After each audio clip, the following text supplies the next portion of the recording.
Okay, fasadimiz mana shu stoykadan boshlanadi. 42 metr. 1, 2, 3, 4, 5, 6, 7 ta eshik ko'rayotganingizdek 18 sotiq.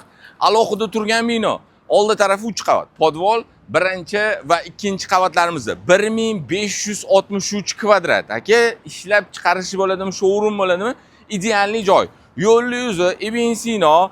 O'ng qo'limizda shunday zdaniyamizdan orqasi Stroymart, bu ko'cha tramvayni liniya betonkadan 100 metr kirganimizda ipechiligiga chiqib ketaverishimizda.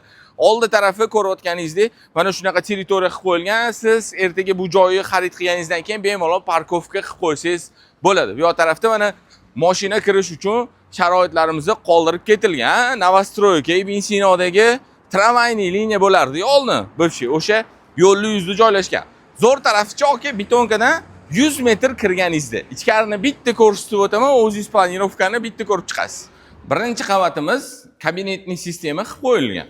Ikkinchi qavatimizni ko'rayotganingizdek ochiq, yana zo'r tarafi mana bu devorlarimizda hammasini buzib tashlasa bo'ladi. Chunki binoyimizni betonni karkasni ochiq qilib, xullas open space showroom qilib bemalol ishlatsangiz bo'ladi.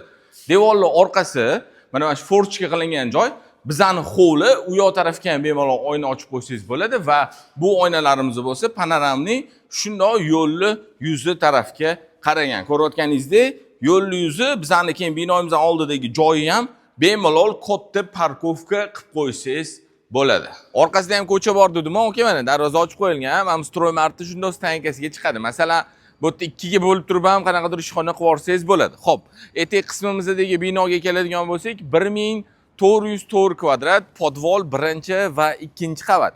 Proyekt bo'yicha, ya'ni plan bo'yicha bu binoyimiz qurilayotgan paytda 4 qavatli binoga mo'ljallab qurilgan. Bu degani, aka, siz kelib turib, shunda tomini ochib turib, bemalol 4 qavatli bino qurib olsangiz bo'ladi. Narxiga keladigan bo'lsak, yo'lli yuzida mana shunaqa proxodimiz juda yaxshi joyda, O'zbekistondagi gigant bozorlardan bittasini yonida mana shu joyimizni yer narxida 1 sotigiga $99,000 so'ralyapti. Primoy o'rtada hech kim yo'q, joyi egalarining telefon raqamini yozib qoldirdim.